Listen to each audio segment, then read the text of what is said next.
Welcome to the In Love with PMDD podcast. I am your host, Dr. Rose, your PMDD Relationship psychotraumatologist, and I help you stop the monthly PMDD breakups. PMDD is premenstrual dysphoric disorder. It is in approximately 1 in 5 women, and it makes you want to break up with your partner approximately 1 to 2 weeks before your period every single month.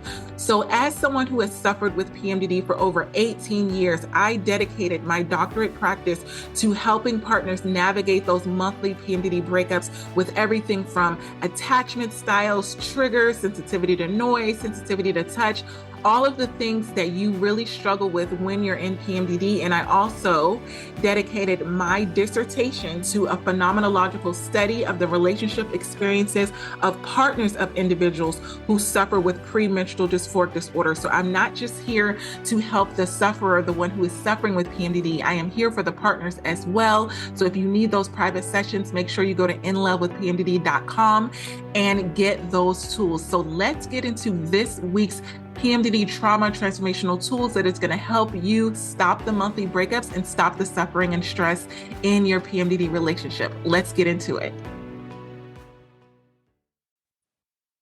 Today, we are going to be talking about feel, don't reveal. And what I mean by this is when you feel like you're about to go into PMDD rage, the first thing that you think that you're supposed to do is go straight to your partner, tell them how you're feeling, tell them what you think about the situation, tell them all the things that they did wrong, and tell them why you're in this really uncomfortable place. And I know in the past, that used to be my belief. I believe that whatever emotion that I was in, I needed to tell my partner that I was in that emotion. I needed them to know that I was feeling this certain way, whether it be good or whether it be bad. But the only emotion that seemed to work in my favor was the positive emotion, meaning when I told my partner I was feeling good, then he felt good. And then everything with us went great. But when I told him I was feeling hurt, when I told him I was deep in PMDD and I was feeling depressed and I was feeling,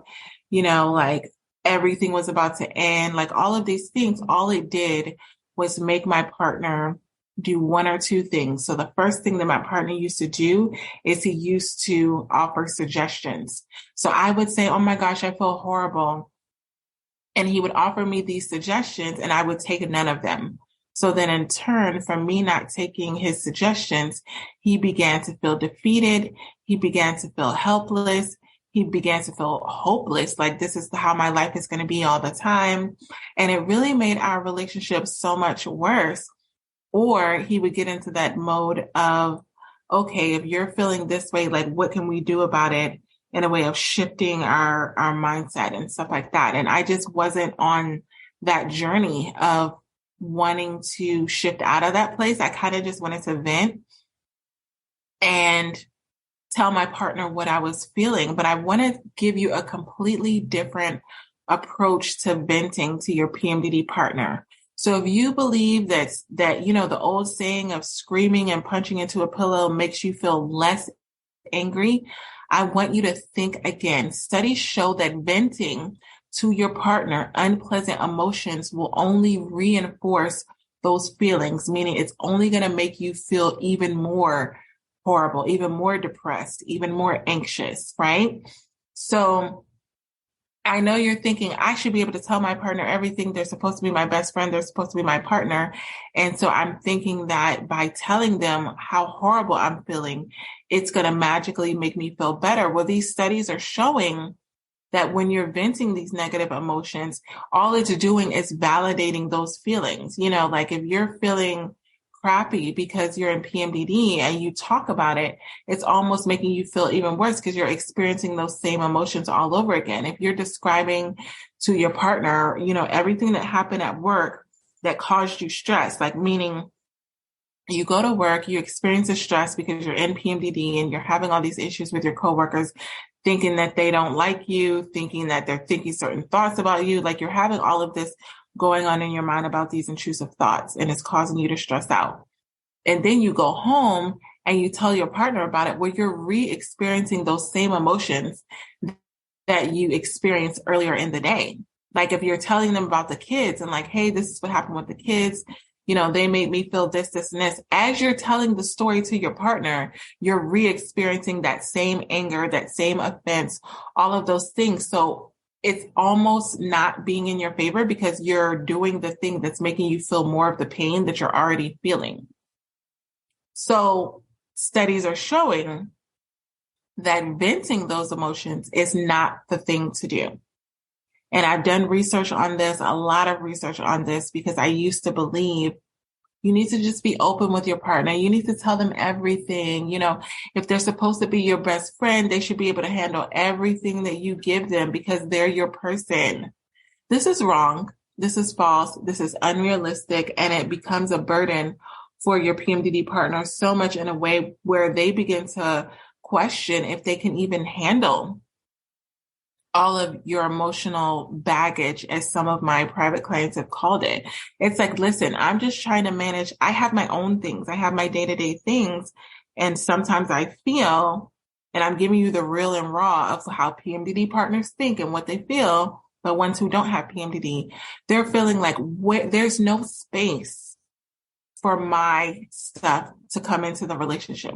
It's no space for me to have a bad day because every day for her is a bad day. So now when I want to come home and I want to have someone to vent to and I want to have someone to talk to, that person's not there because I'm constantly being bombarded with everything that happened within PMDD. And all of a sudden my whole relationships becomes like one big PMDD festival. Like, oh, PMDD did this and PMDD did that and PMDD did this. And then if they have a bad day with their coworkers or stressed with work or something, who are they supposed to talk to? Because you filled up your space with PMDD trauma. And so I know what you're thinking. Okay, so what you're telling me, Rose, is don't tell my partner how I'm feeling when I'm in PMDD. Well, here's the thing. In doing my research, on the other hand of venting to your partner and telling them everything, Sigmund Freud actually said bottling up your emotions is even worse. So I know you're like, wait a minute. So you just told me not to tell my partner everything, but then also don't bottle up my PMDD rage. Don't bottle up my PMDD anxiety. So what am I supposed to do with my PMDD rage and my PMDD anxiety? I'm going to give you specific tips for processing and expressing those difficult emotions during PMDD without allowing them to cause damage to your PMDD relationship. And I know that this sounds really complicated, but it really was something that was a game changer for me because I'm pretty much like an all or nothing person. Like I'm either telling you everything because you're my person or I'm telling you nothing and I'm shutting down and I'm completely avoidant. I couldn't find that middle ground, but what I was finding was when my partner had a lot of stuff going on with work and I would just, it seemed like every single time I was going through the worst of my PMDD symptoms and my PMDD trauma, my partner was in the best mood. Like he was like, yeah, like, how's your day going, babe? And all these things. And I was just like, it's horrible, and then what happens after that is I feel this immense guilt for ruining his good mood. And I deal with the consequences of pretty much bursting his bubble. And I'm worried about him and worried about what he thinks about me and the relationship and all these things. But in the moment, I felt like it was such a good release to just have that person, hear everything that I'm going through. So it was kind of like a conversation where like, how's your day going, babe? And then I mentioned all of my symptoms. Well, when you're talking about being in a relationship with someone and you're talking about intimacy, talking about your continuous struggles, it doesn't bring you closer together. It almost brings you further apart. And the reason why it brings you further apart, specifically with PMDD, is because everything that you're telling your partner, I want you to ask this question. This is the first PMDD trauma transformational tool. Ask yourself this question. Is this a problem that my PMDD partner can solve? I'm going to repeat it again.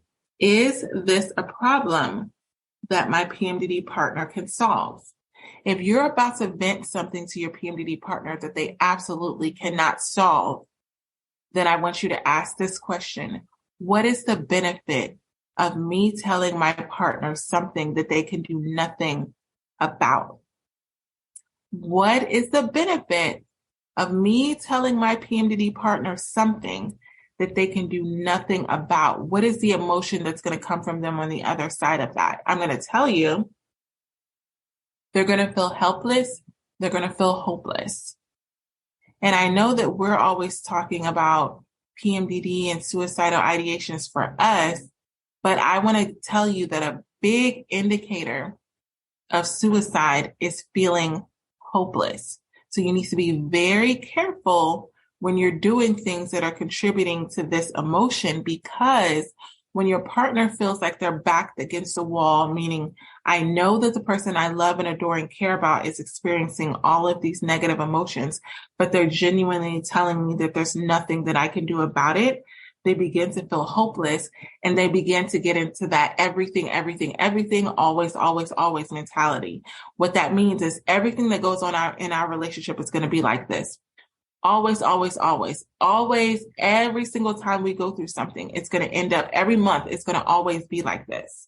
It's going to always be that they're telling me that I'm suffering or that they're suffering and I can do nothing about it.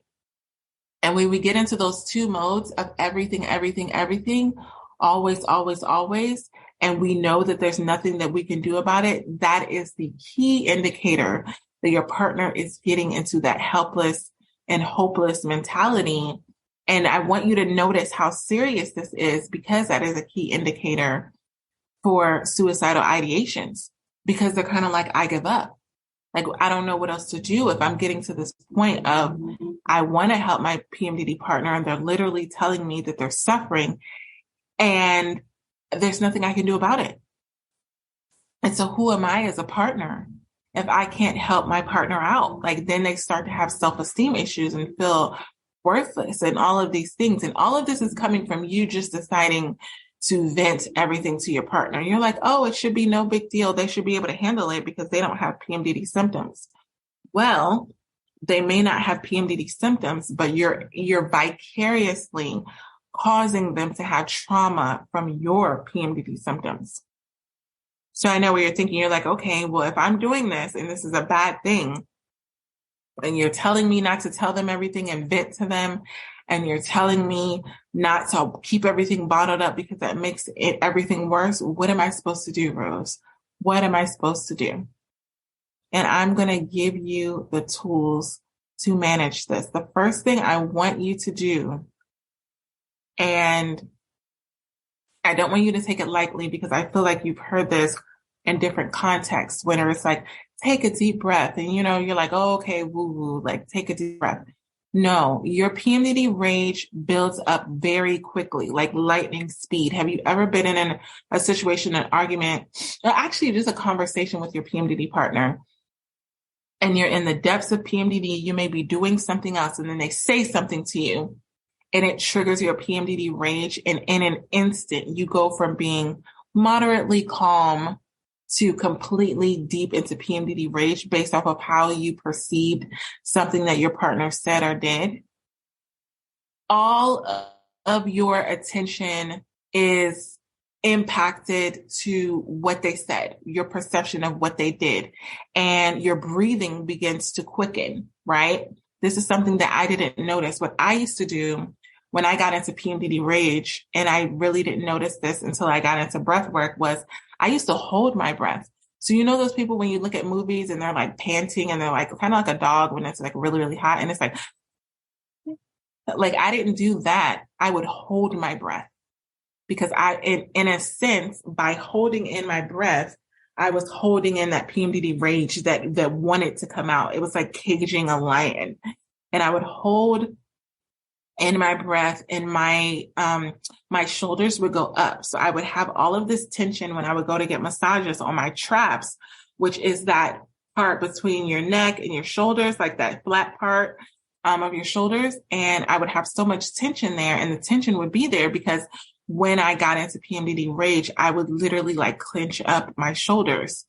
And what I want you to do when you immediately feel that PMDD rage, this is what I'm doing. I'm giving you something to do when you feel the PMDD rage that is not immediately reacting to the PMDD rage. I'm giving you something else to pay attention to, because all you need is approximately 30 to 60 seconds of redirecting your attention to something else. But we're going to get into that. So the first thing I want you to do when you feel your body going into PMDD rage, and you have to know what that feels like. For me, I know if I start holding my breath and I'm clenching up my shoulders, and sometimes I'll ball up my fist, which is super scary, but and I do that, I immediately know the signals. And this is what I work with my private clients. We go in, because it looks different for everyone. So we go into what that looks like for you, so that when you feel that happening, you can stop it. So when I'm doing that, I loosen up my shoulders, meaning I let my shoulders down. I unclench my fist, and I take 1 to 2 deep breaths. This process is probably only 60 seconds within itself. So it's very strategic, and you have to practice it when you go into PMDD rage. It's not something that's naturally going to come to you, because naturally when we go into PMDD rage, our natural reaction is just to react. But the problem is we end up regretting everything we do after that point. So I want you to take a deep breath.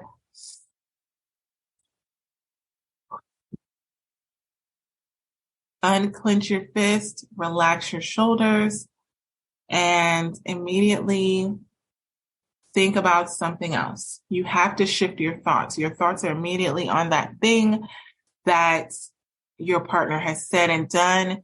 And I have a couple of things. I have my go-tos that I think about. Something that makes me laugh, something that's really lighthearted. You can even go and scroll on your phone. I follow some accounts. I love the PMDD memes. I love just looking at funny things that kind of takes my mind off of how angry I feel in that moment. And so after I do that, literally it could be a 5-minute process. So you're taking a deep breath, you're unclenching your fist, you're kind of getting into that. So I remove myself from the situation, honestly. I don't stay in the situation. I say, hey, babe, I need a minute, or give me a minute. If we're on the phone, I say, hey, I'm going to call you right back.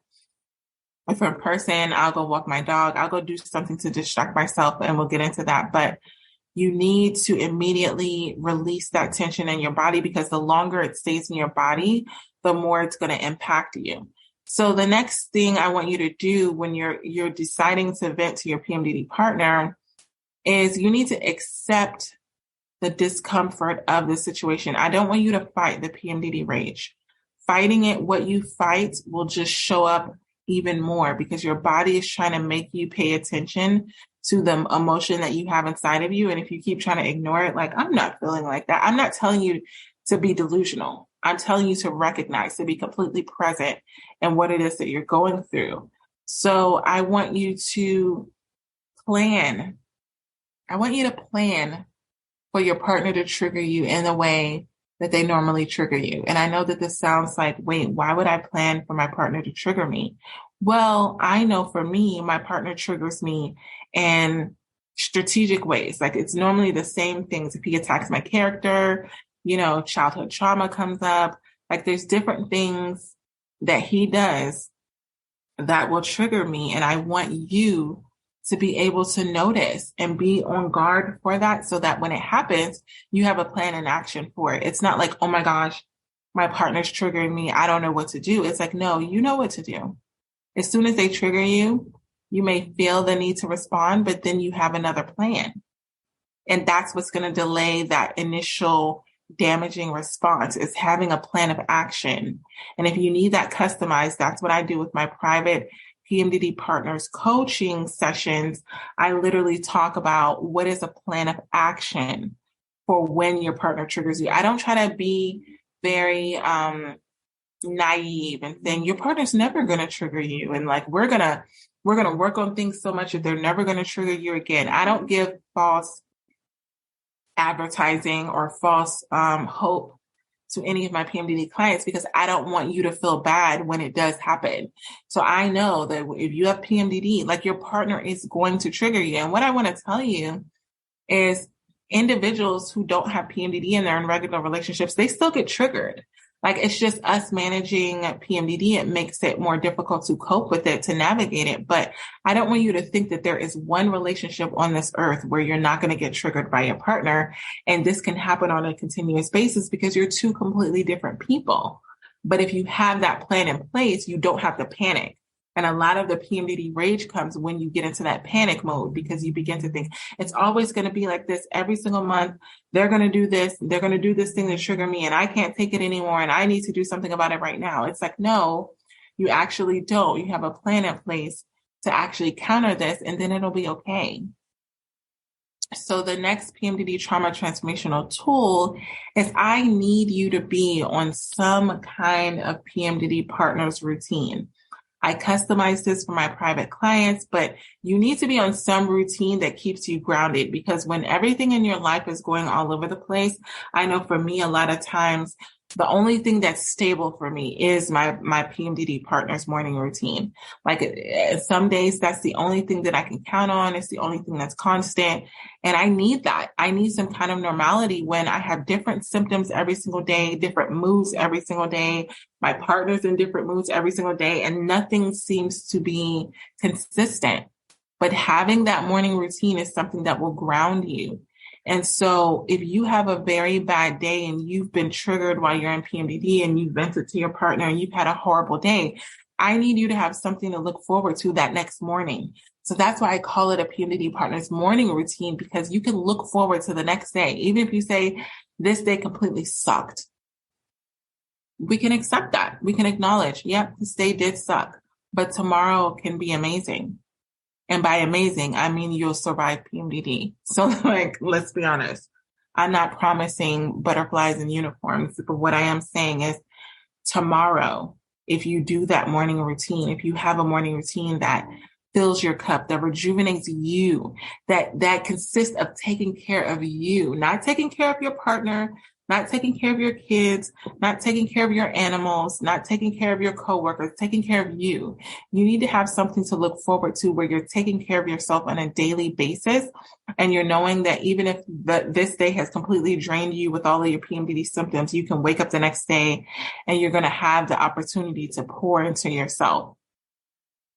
So the next PMDD trauma transformational tool is when you're feeling the need to vent your PMDD rage to your partner, I want you to shift your attention. Stop feeding the flames of PMDD rage. I want you to catch yourself when you're dwelling over last night's argument with your PMDD partner, or how this happened last month, or telling yourself that it's going to happen again and again and again. I need you to shift your attention from that, because when you begin to tell yourself this story that this is how your life is going to be, again, always, always, always, then that's when the PMDD breakups come in, because you begin to think it's always going to be like this. We're never going to find a solution.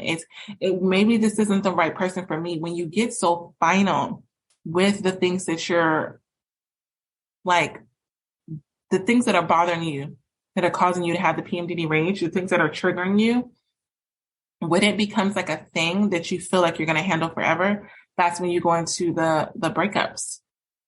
And so I want you to begin to view your PMDD rage differently. So this is the next phase of the process. We're going to the process of viewing it differently. What does that look like?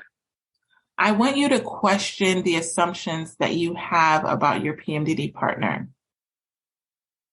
Question the assumptions that you have about them. Maybe they said something and you assume that they said something because they meant this. I'll give you an example. When my partner questions my character, meaning he questions like, oh, where were you? What were you doing there? Were you doing things with other people? Blah, blah, blah. Like, he's asking these questions. And for me, it is a trigger because I feel like you're questioning my character. You're attacking my character. I'm assuming that because he's asking about my whereabouts, that he's assuming that I'm doing things that are shady. And because I'm assuming that, then I have a different attitude towards him because of my assumptions. So I want you to really ask yourself, the next time you're triggered by your PMDD partner, ask yourself if you're coming up with assumptions. is, are there things that you're thinking about your PMDD partner as a result of the things that they said, as a result of things that they did? Because this is how it can affect you going into PMDD rage, because they can say one thing that's innocently and you can be like, oh, no, they didn't. Like, I can't believe that they're doing this, this, and this. And I want you to pay attention to the stories that you tell yourself based off of how you're perceiving the questions that they're asking you or the way that they're approaching you, the things that they did. So often these are misunderstandings. And this is what I work with my private clients about. Every single week, you can have a misunderstanding with your PMDD partner, and it can cause you to go into PMDD rage because you're assuming that they're feeling a certain way without even asking them. It's so certain for you in the moment. When you're in PMDD and they do something like that, you're assuming this is how they really think about me. This is what they really feel about me. They don't really love me. They don't really care about me. They probably don't even want to be with me. They're probably suffering while they're with me. And you're so sure of it that that's why you don't even feel the need to question it. You don't even feel the need to say anything to them about it because you're in that mode of saying, yeah, I know that they really thought this about me. And I want you to question those assumptions, because everything that you're assuming that your partner thinks and feels about you, you have that belief within yourself. So if you're assuming that your partner thinks you're selfish and you're assuming that they think that you're, all these things, that's because deep down you have that belief that you really think you're selfish. You really think that about yourself. And then the fact that your partner is saying a comment that is related to something that you're feeling deep inside of you, it's almost like confirming it. Like, yeah, I knew it. I am selfish. Look, my partner is even saying this about me. So I want you to really question those assumptions, and I want you to question them in a sense of, is this a fact or is this an assumption? If it's an assumption, you can let it go, and you can clarify it by actually asking your partner, do you feel this way about me? Because when I did that with my partner and I said, do you really not trust me? Is that why you're asking me this question? And he's like, no, I trust you. And then that's when we got to the bottom of the fact that he asked these questions. It's for him because he's been cheated on in the past. And so every single time that I'm really vague, he has these triggers. And that's for me to understand, wait, this has nothing to do with me. It has everything to do with him. And so when you're questioning those assumptions, you can take the pressure off of you and like, okay, so he doesn't not trust me, or he doesn't think I'm selfish. Because when you think that your partner feels negatively about you, it really causes you to start to think negatively about yourself. So the next PMDD trauma transformational tool, as we go into viewing our negative feelings differently, is I want you to set priorities. I want you to think about, is this a battle worth fighting? Is this the hill that you want to die on? Is this a battle that's worth fighting, or is this something that you can let go? When you're venting to your PMDD partner things that are going on in PMDD rage in your mind, is it worth it? There have been so many times that I have gone off of PMDD rage over things that didn't really bother me, things that didn't really matter. But in my mind, I felt like I had to, because I was like, oh, I have to tell my partner everything. And it caused so much damage. And when I really thought about it, I'm like, that issue, number one, I could have even handled it myself, or it wasn't even a thing. It wasn't really a thing. And how much guilt do you feel when you recognize that, when you get into that mode of being like, man, I thought it was, really important. But then you think about it and it's like, it wasn't even a big deal to me. And when you notice that you're getting to that point, you're going to feel really bad that you blew up and made this big deal over something that didn't really matter. So I want you to set your priorities over the things that really matter. So there are there's fundamental things, right? There's core values that if those are in jeopardy with your relationship, meaning trust, meaning love, commitment, loyalty, all of those core values, if that's in question, then yes, we can address it. But if it's something small, you don't have to address it. Feel, don't reveal. So it's that sweet spot in the middle. This is the way that you're going to find out what to feel and what to reveal. I'm giving you the tools on how to do that so that when you get into those moments of PMDD rage, you can decide, is it worth staying in this argument and really dealing with this and my PMDD symptoms flaring up? Or is this something that I can just let go because it's not really a core value? And the third PMDD trauma transformational tool that's under the realm of viewing your negative feelings differently is assuming responsibility. I want you to assume responsibility for you overreacting over something that wasn't really a thing. So many times we have all of this guilt after we've gone off on PMDD rage, but we've never really taken responsibility for it. We're just expecting our partners to forgive us for something that we haven't even apologized for.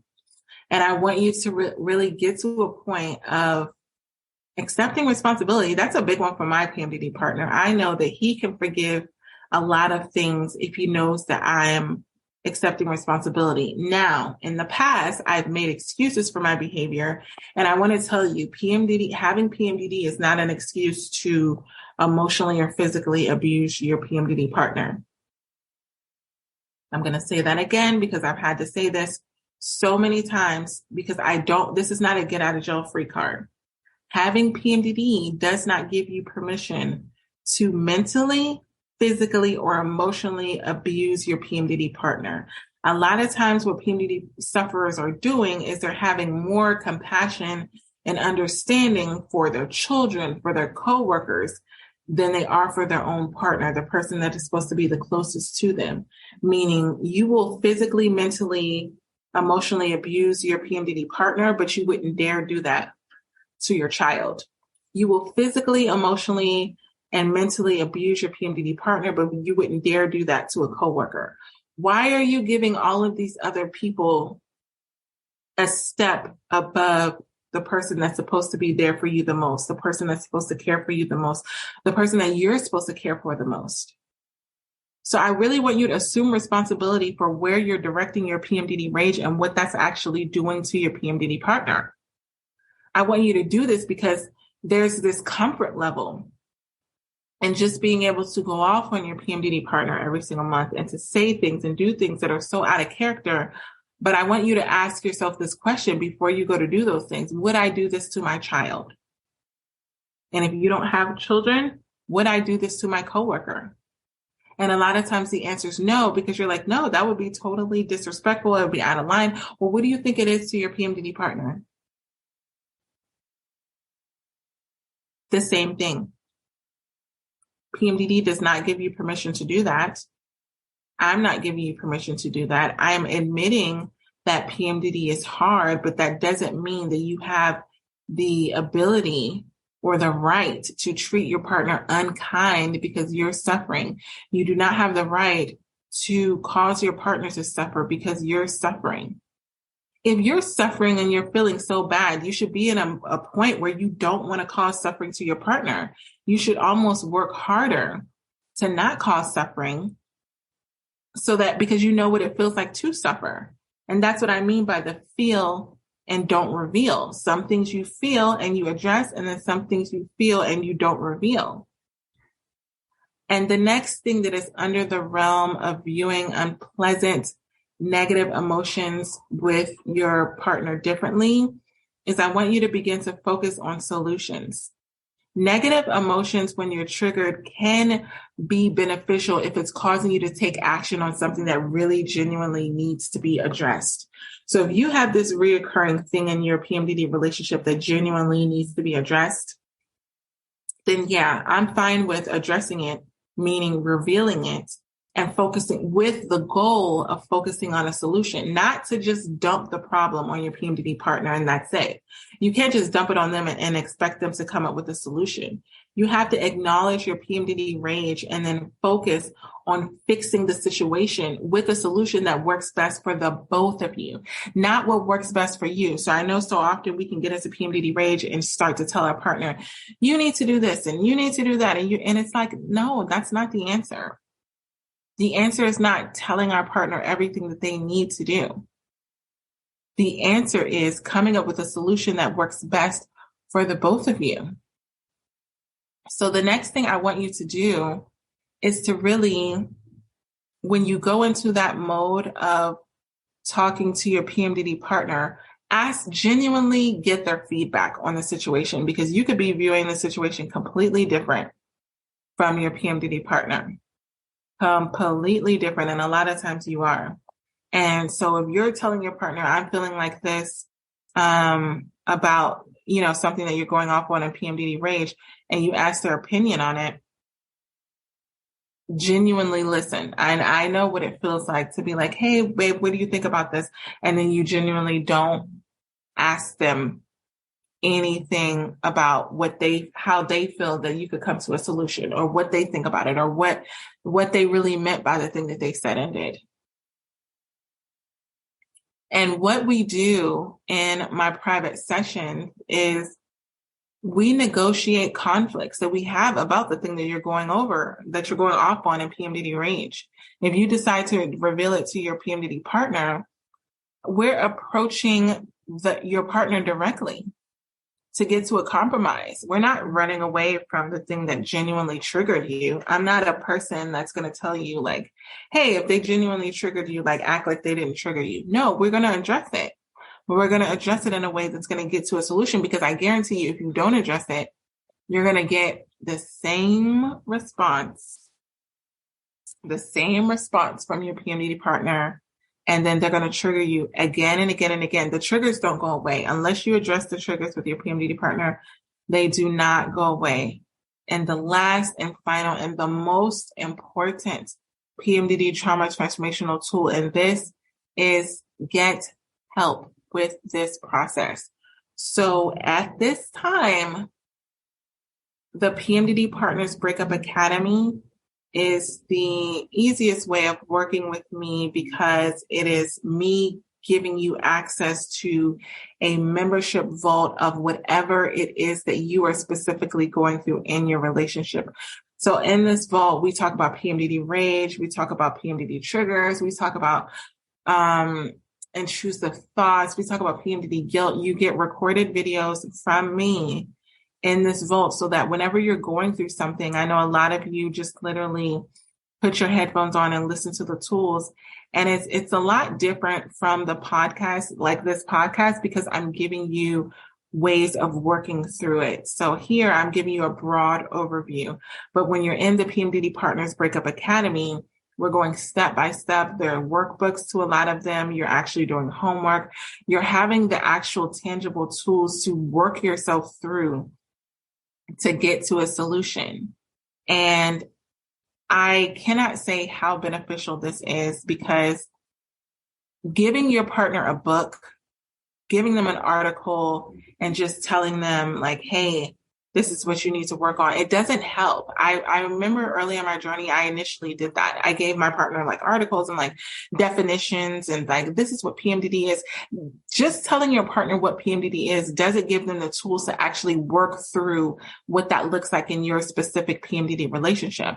Like, you still need to apply it. And if they don't have the tools to apply it, which they wouldn't have the tools to apply it because it's not a thing, then you can't fault them for not doing something about the information that you're giving them if you haven't showed them how to use it. So in the PMDD Partners Breakup Academy, I'm not just giving you information, I'm showing you how to use it into your relationship and actually giving you a workbook, asking those questions. What are the questions? Like, so many times we're just like so hard on our PMDD partners on wanting a solution, and we're not really getting to the point of saying, okay, this is what it looks like. You can hold your partner accountable for doing the things once you give them the tools. So if you want to be mad at your PMDD partner because they're not applying themselves to learning more about PMDD, I need you first to give them the actual tools. And the PMDD Partners Breakup Academy is a way of doing that. You can hold them accountable. You can put them, ask them to figure out a schedule, like maybe look at one video a week and then you guys can talk about it, or maybe 2 videos. It's up to you. None of the videos are longer than an hour. And it is just me explaining different tools that you can customize to your PMDD relationship. And if you want that customization directly from me, the most exclusive way to work with me is through my private PMDD Partners sessions. So that's when I literally take the tools and I don't expect you to apply them. I apply them directly with you in a dialogue, and we go through that way. So those are the 2 ways. You can either go with the PMDD Partners Breakup Academy, which is the most affordable way to work with me because it's literally only $99 a month. And you get access to weekly videos from me, along with all past videos in the past that I've recorded. And then you also get access to the membership vault where you can ask me Q&A questions and I can respond in there, or you can do the private PMDD Partners coaching which is either with you and your PMDD partner or just you by yourself. And this includes the one that's suffering with PMDD and the one that's not. So those are the two ways to work with me. I look forward to continuing helping you to stop the PMDD monthly breakups. We got this. I hope this PMDD episode helped you and your partner in your struggles within your relationship. And if this is something that you know that you need help with and you need further support, individualized support, make sure you're going to inlovewithpmdd.com and you're getting those private sessions to really work through what you're going through in your relationship, specifically in regards to PMDD. And also, I want you to leave a 5-star written review on Apple Podcasts. What this does is it helps other PMDD sufferers and partners find this show that can help them get these free PMDD relationship tools. I remember what it felt like to not know that there were tools out there specifically for PMDD relationships. So I want to make sure that you are sharing these tools with others, share them on your social media, share them with people that you know that are also struggling in their PMDD relationships. Until next episode, this is Dr. Rose, your PMDD relationship psychotraumatologist. One more thing, I almost forgot. I now have the Fresh Start PMDD Partners workbook. What this workbook can do is if you've had past traumatic experiences with your partner, past fights, past arguments, and they keep coming up every single month in PMDD, I created a Fresh Start workbook so that you can deal with all of the traumatic experiences that have happened in the past in PMDD rage and all of these things so you can stop going through the same cycle again and again and again. So get that workbook. It comes with a video episode of the actual podcast that I recorded on getting a fresh start in your PMDD relationship. So you're not continuing the same cycle again and again and again. So make sure that you get that workbook. And if you need those individualized counseling sessions, you know where to go, inlovewithpmdd.com. Until next time, we got this. Love you.